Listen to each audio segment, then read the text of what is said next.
ഞാൻ നിന്റെ ആരാ?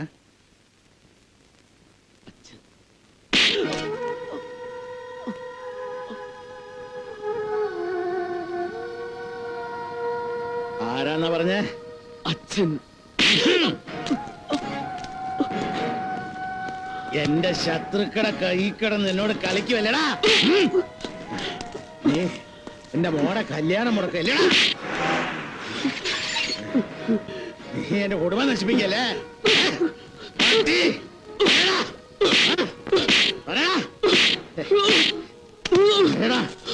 നീ നാട്ടുകാരോട് എന്താടാ പറഞ്ഞു നടക്കുന്നേ? എന്റെ അച്ഛനാണ്. ഓടാ നായേ.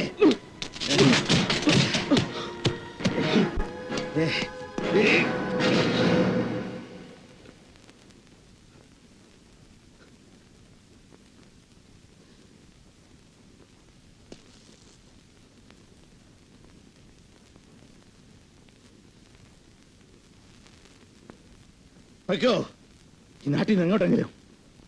നല്ലത് എല്ലാവർക്കും.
ഞാൻ ഏറ്റു, നീ പേടിക്കണ്ട.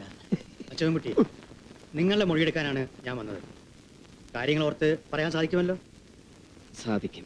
എങ്കിൽ പറയൂ, എന്താണ് അവിടെ സംഭവിച്ചത്? മിസ്റ്റർ മേനോനും കുറെ ഗുണ്ടകളും കോളനിയിൽ വന്ന് നിങ്ങളെ വിളിച്ചിറക്കി ആക്രമിച്ചു. അക്കൂട്ടത്തിൽ ഒരാൾ നിങ്ങളെ കത്തി ഉപയോഗിച്ച് കുത്തിക്കൊല്ലാൻ ശ്രമിച്ചു. ഇല്ല. അച്യുതൻകുട്ടിയുടെ ഓർമ്മകൾ വ്യക്തമല്ലെങ്കിൽ? ഒരു കുഴപ്പവുമില്ല സാർ. നിങ്ങൾ പറഞ്ഞതുപോലെ മേനോനും ഗുണ്ടകളും കോളനിയിൽ വന്നിട്ടില്ല. എന്നെ വിളിച്ചിറക്കി ആക്രമിച്ചിട്ടില്ല. ആരും എന്നെ കുത്തിയിട്ടുമില്ല. പോരെ? അങ്ങനെ സംഭവിച്ചായി വ്യക്തമായ സാക്ഷിമൊഴികളുണ്ടല്ലോ. സാക്ഷികളുടെ മൊഴിയാണോ അതോ ഇത്രയും അനുഭവിച്ചു എന്ന് പറയുന്ന അച്യുതൻകുട്ടിയുടെ മൊഴിയാണോ സാറിന് വേണ്ടത്? കുറിച്ചെടുത്തോളൂ. തോന്നിയതുപോലെ ജീവിക്കുന്നവനാ ഞാൻ. കണ്ടമാനം മദ്യപിക്കാറുണ്ട്. ഇവർക്കെല്ലാം അറിയാം. കുടിച്ച് ലെക്കില്ലാതെ നടക്കുമ്പോ കാല് തെറ്റി വീണു. വഴിയിലുണ്ടായിരുന്ന ഒരു കമ്പിയാണെന്ന് തോന്നുന്നു. ദാ കുത്തിക്കേറി. നീ പറയുന്നത്? തെളിവുകളും സാക്ഷികളും ഉണ്ട് സാർ. ഇവരൊക്കെ തന്നെ. സംശയം ഉണ്ടെങ്കിൽ ചോദിച്ചു നോക്കണം, അവര് പറയും. ഇക്കണക്കിന് മൊഴി വേറെ എടുക്കേണ്ടി വരും. 1000 വട്ടം ചോദിച്ചാലും അച്ചൂട്ടി ഇതേ പറയൂ.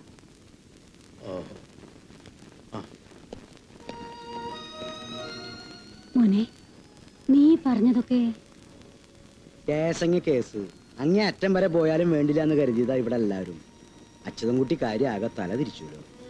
കേസിനും കോടതിക്കും ഒന്നും ഞാൻ അയാളെ കൊടുക്കില്ല. എനിക്ക് അയാളെ വേണം അച്ഛനായിട്ട്.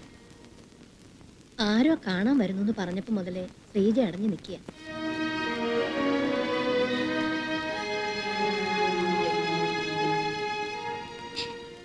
മോളെ, എന്താ മോളെ ഇങ്ങനെ? അച്ഛനോട് പറ. കരയാനാണോ ഇതൊക്കെ? ഇന്നല്ലെങ്കിൽ നാളെ ഞാൻ കരയേണ്ടി വരുമല്ലോ. എന്താ മോക്ക് കല്യാണം ഇഷ്ടപ്പെട്ടില്ലേ? ഒരു ഇഷ്ടക്കുറവുമില്ല. അച്ഛൻ പറയുന്ന ആളുടെ മുന്നിൽ അച്ഛൻ പറയുന്ന ഉടുപ്പിട്ട് അണിഞ്ഞൊരുങ്ങി ചെന്നോളാം. പക്ഷെ തിരിച്ചു മറിച്ചുള്ള നോട്ടവും ചോദ്യം ചെയ്യലൊക്കെ കഴിഞ്ഞ് പിറ്റേന്ന് അവർക്ക് ഒന്നുകൂടെ ആലോചിക്കണമെന്ന് പറഞ്ഞ. അതെന്നങ്ങനെ അതുകൊണ്ടല്ലേ അച്ഛൻ ഇതൊക്കെ വേണ്ടാന്ന് വെച്ചത്. ഇത് കുറച്ചുകൂടെ നമുക്ക് അറിയാവുന്ന കുടുംബക്കാരാ. അവർക്കൊക്കെ അറിയോ. കാണലും പോകലൊക്കെ കഴിഞ്ഞിട്ട് പിന്നെ നാട്ടിലിറങ്ങി ആലോചിക്കുമ്പോ അച്ഛന്റെ മോനെന്ന് പറഞ്ഞ് വേറൊരാള് നടക്കണ്ടെന്ന് ഈ വരുന്നവർക്കറിയോ? അതാദ്യം വിളിച്ച് പറഞ്ഞേക്കച്ച, എന്നിട്ടും പുറപ്പെടുന്നെങ്കിൽ മതിയല്ലോ പിന്നൊക്കെ.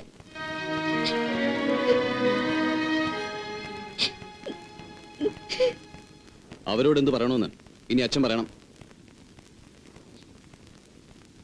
വരണ്ടാന്ന് പറഞ്ഞാല് ഇങ്ങനെ പോയാ ഇവളുടെ കാര്യം എവിടെ ചെന്നെത്തുന്ന് എഴുതിട്ടാ. നിങ്ങളെയൊക്കെ ഇത്രയും വരെ എത്തിച്ചില്ലേ, ഇനി അങ്ങോട്ടും ഇതുപോലെ തന്നെ അങ്ങ് എത്തിക്കും. അല്പം മനസമാധാനം തന്നാ മതി.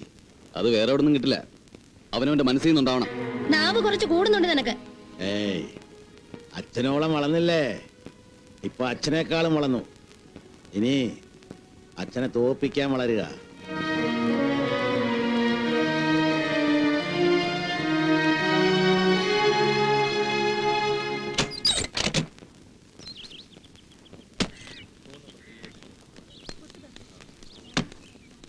മരുന്ന് പോണ വഴിക്ക് വാങ്ങണമെന്ന് പറഞ്ഞു. അപ്പൊ ഇതുവരെ കഴിച്ച് പോരാഞ്ഞിട്ടാ എന്റെ കുട്ടിന്റെ ഒരു യോഗം.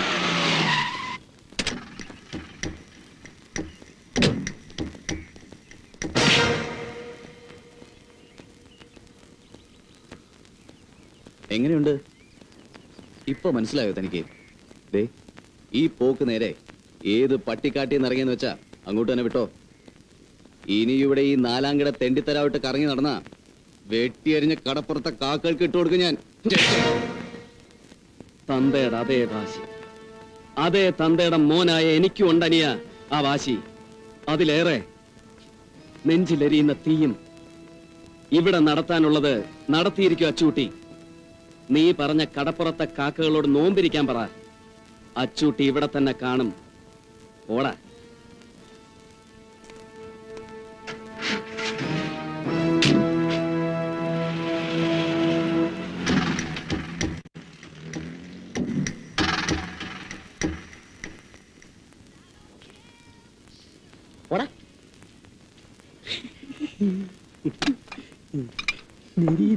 നമുക്ക് രണ്ടാൾക്കും കൂടെ ഒരുമിച്ച് കഴിക്കാം. പിന്നെ ഇവിടെ എല്ലാം കൂടി പൊളിച്ചു മാറ്റാൻ കുറച്ച് ദിവസം കൂടി ഉള്ളൂ. എന്തെങ്കിലും ഒരു തീരുമാനം എടുക്കേണ്ടത് നിങ്ങളാ. വലിയ മീശയും വെച്ച് പോലീസാന്ന് പറഞ്ഞ് നടന്നാ പോരാ, ചോണ വേണം. മേരി പറ, ഞാൻ എന്താ ചെയ്യണ്ടേ? മേരിക്ക് വേണ്ടി ഞാൻ മരിക്കാൻ വരെ തയ്യാറാ. അയ്യോ,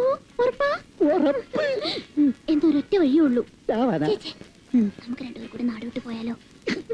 അപ്പൊ എന്റെ ഈ പോലീസ് ജോലിയോ? ജോലി വേണ്ടെന്ന് എഴുതി കൊടുത്താ കുഞ്ഞൻ ചേട്ടന് കൊറേ കാശ് കിട്ടുന്നു ഞാൻ അന്വേഷിച്ചറിഞ്ഞു. എന്താണിത് എടുക്കാനും വെക്കാനും കൊടുക്കാനും നാളില്ലേ? എന്താണിത്? എന്റെ അഭിപ്രായത്തിൽ എന്റെ ഇളയ പ്രായം വെച്ച് വളരെ സൂക്ഷിക്കണം. എന്താണ് ഓനോട് കുഞ്ചാനും കൊയ്യാൻ നടക്കണേ? പോലീസ് എന്ന് പറഞ്ഞാൽ തന്നെ നാട്ടക്കേസാ. ഈ തെറ്റായി പരമനാറിയാ. കുറെ കാലായി നമുക്കിന്റെ ശല്യം എടുക്കണ്ടെന്ന് എനിക്കറിയാം കേട്ടോ. ഉണ്ട് താതാ, ഞാനൊരു പെണ്ണല്ലേ, പോരാത്തന്നെ എന്റെ ജോലി ചെയ്തു. ഒരു കാര്യം ചെയ്യ്, ഒരിക്കോ. എന്തിന് ഒരിക്കോന്ന്? ആ ഓണിങ് ഹംകിനെ പോലല്ല, കണ്ടും തരുന്ന ഒരു ആണാണ് പറയണേ. ഞമ്മക്ക് ഇവിടെ മുങ്ങ. എനിക്കും അത് തോന്നാഞ്ഞിട്ടില്ല. ഇന്നത്തെ ആദ്യം പറയാ. പക്ഷെ പൈസയുടെ കാര്യം ഓർക്കുമ്പോഴാ. 1000 രൂപയ്ക്ക് പൈസ ആവുമോ? വേണ്ടി വരും. എന്നാലും എത്ര വേണ്ടി വരും, എവിടെ നിന്നുണ്ടാക്കണം എന്നൊക്കെ ഞാൻ പറഞ്ഞു തരാം. അതുപോലെ ചെയ്യോ? പിന്നല്ലാതെ.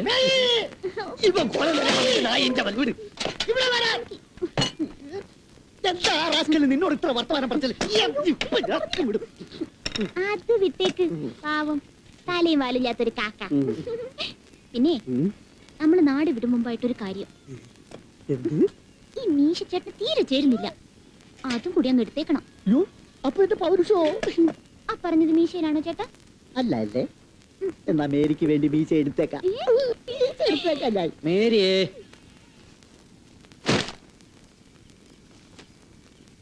മോനെ ലംബു.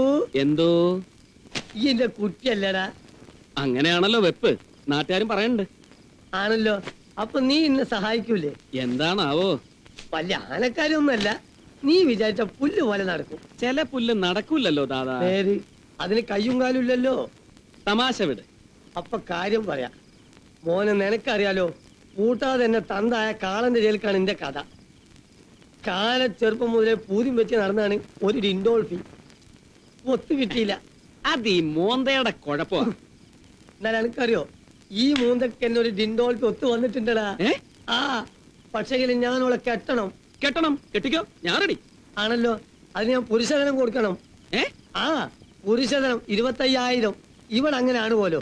എന്നാലേ ആ. ഇവിടുന്ന് വേണ്ട, നമുക്ക് പുരുഷധനം ഇല്ലാത്ത നാട്ടിൽ നിന്ന് കെട്ടാം.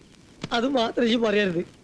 നേരില്ലാത്തൊരു ജീവിതം അതൊക്കെ ചിന്തിക്കാൻ പറ്റൂല പോലെ. ഓ മേരി, അപ്പൊ അതാണ് കേസ് കെട്ട്. ആ അപ്പൊ കാശ് കെട്ട്. അത് നീ ഒന്ന് മനസ്സ് വെച്ചാ നടക്കും. നിന്റെ അച്ഛൻ ഇവിടുത്തെ വലിയ പണക്കാരനല്ലേ? ആ. നീ ചോദിച്ചാ മൂപ്പര് നിനക്ക് പൈസ തരുന്ന മേരി പറഞ്ഞത്. ആ ഒത്താൽ എനിക്കൊരു ഡിങ്കോൾ പേടിച്ചില്ലേ? ഓ, ദേ, ഞാനേ തല്ലുന്നില്ല, തല്ലിയ ചത്തുവും. വേണ്ട അച്ഛോ, കൊന്നാളാ. എനിക്കിത് കിട്ടണം. അന്ന നമ്പി ഇറങ്ങി വന്ന ഞാൻ എന്റെ കൈകൊണ്ട് മയ്യത്താട്ടതാ. എനിക്ക് മയ്യത്താകെ ചെയ്തോ. ദേ, നിങ്ങൾ തൊഴിലുറക്കല്ലേ? നമുക്ക് വഴിയുണ്ടാക്കാം. കരയോ? കൈയെടുക്കട്ടെ. ആ.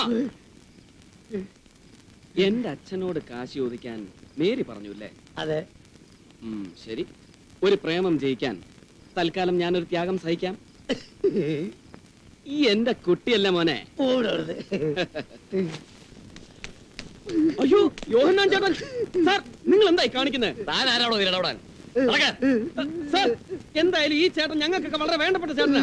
ഈ നാടിന്റെ നല്ല അയൽക്കാരനായ യോഹന്നാൻ ചേട്ടനെ ഇങ്ങനെയെന്ന് പറഞ്ഞാൽ ഈ ട്രാൻസ്ഫറോടെ അഴിപ്പിക്കണോ? അയ്യോ എന്റെ കർത്താവേ, ഇടപെട്. സാർ, ദയവ് ചെയ്ത് ഞാൻ പറയുന്നത് കേൾക്കണം. ഈ ചേട്ടൻ ഒരു രോഗിയാ. അതിനിപ്പോ ഞങ്ങൾ എന്ത് ചെയ്യണമെന്നാ പറയുന്നത്? ഒന്നും ചെയ്യരുതെന്നാണ് ഞാൻ പറയുന്നത്. ഈ ചേട്ടനെ നിങ്ങൾ കൊണ്ടുപോയി ഇടിയും കോടതിയും കേസും ഒക്കെ ആയിട്ട് ആലോചിക്കാൻ പറ്റാഞ്ഞിട്ടാ സാർ. ആ, ഒരു 5-8 കൊല്ലം ജയിലിൽ കിടക്കണം. മോശമില്ലാത്തൊരു തുക ഫൈനും. ഇവനൊക്കെ ഇത് വേണം. അയ്യോ സാർ, പാവമാണ് സാർ. എന്തെങ്കിലും വഴിക്കൊന്ന് ഒഴിവാക്കിയെടുത്താൽ നമുക്ക് വേണ്ടതുപോലെ കൈകാര്യം ചെയ്യാം. എന്താ യോഹന്നാൻ ചേട്ടാ? ഞാൻ എന്ത് വേണമെങ്കിലും ചെയ്യാം. അപ്പൊ എങ്ങനെയാണ് സാർ? അങ്ങനെയാണെങ്കിൽ ഒരു 50,000 രൂപ വാങ്ങി. എത്ര? 50,000 രൂപയോ? എന്റെ ഈശ്വര, ഏത് അന്യായത്തിനും ഇല്ലേ ഒരു ന്യായം? വേണ്ട, സമയം കളയണ്ട, നടന്നോ. എന്നാ പിന്നെ അങ്ങനെ തന്നെ ആവട്ടെ. നമുക്കൊരു 8-10 കൊല്ലം കഴിഞ്ഞ് കാണാം യോഹന്നാൻ ചേട്ടാ. അങ്ങനെ പറയില്ല എന്റെ പൊന്നച്ഛതും കുട്ടി. എന്നെ ഈ ഗതികേടിന്ന് കൈ ഒഴിയില്ലേ എന്റെ കർത്താവേ. രണ്ടും കൂടി നടക്കൂല. എന്ത് വർത്താനെന്ന് പറയാൻ ഞാനാണെങ്കിൽ 1 ലക്ഷം ഉറുപ്പ് കൊടുക്കും. സമയം സന്ദർഭം നോക്കണ്ടേ? ഒരു 25,000 രൂപ. ഇത് മേലേന്ന് താഴോട്ട് വീതിച്ച് വരേണ്ടതാ. ഒരു 30,000 രൂപ എന്നാ ഒഴിവാക്കാം. 30,000 എങ്കിൽ 30,000 പോയി എടുത്തോണ്ട് പോയോ യോഹന്നാൻ ചേട്ടാ. കോടതിയും കേസും. ആ മറു വേഗം മറു.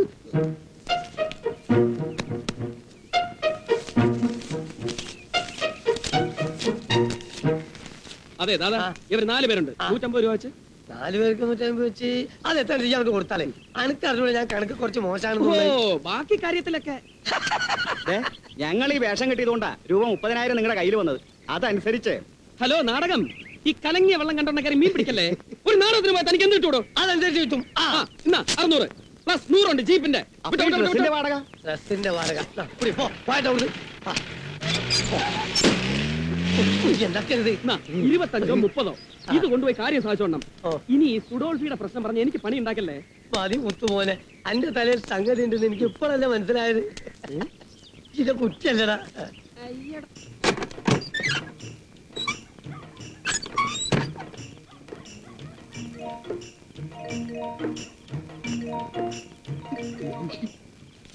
കൊച്ചു കള്ള ഒപ്പിച്ചല്ലേ? ഇന്ന് ഒപ്പിക്കാതിരിക്കാൻ പറ്റുമോ? എന്റെ തങ്കക്കുടത്തിനെ കെട്ടാൻ വേണ്ടി ഞാൻ പോലീസിലെ പണിയും കളഞ്ഞു, പകത്തിലെ വീഴ്ചയും കളഞ്ഞു. ഇപ്പൊ സുന്ദരനായിരിക്കുന്നു. എനിക്ക് സന്തോഷായിട്ടോ. വരുന്ന 14-ാം തീയതി നല്ല ദിവസമാണ്.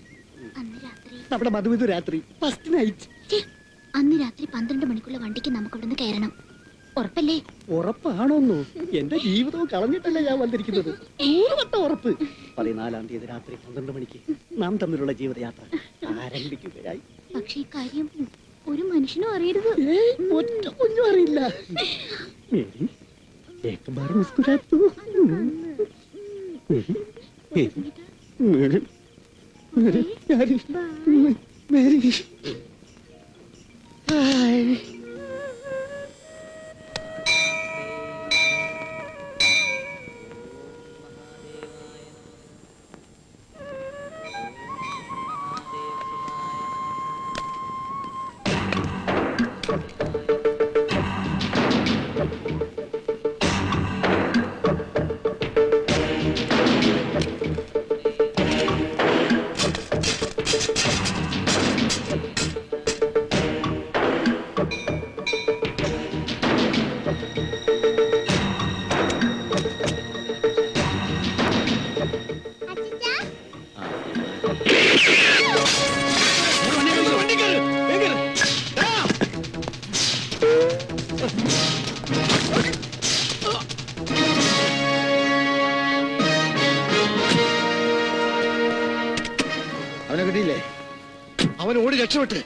വിട്.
എന്റെ ഈശ്വര, എന്താ ഇതൊക്കെ?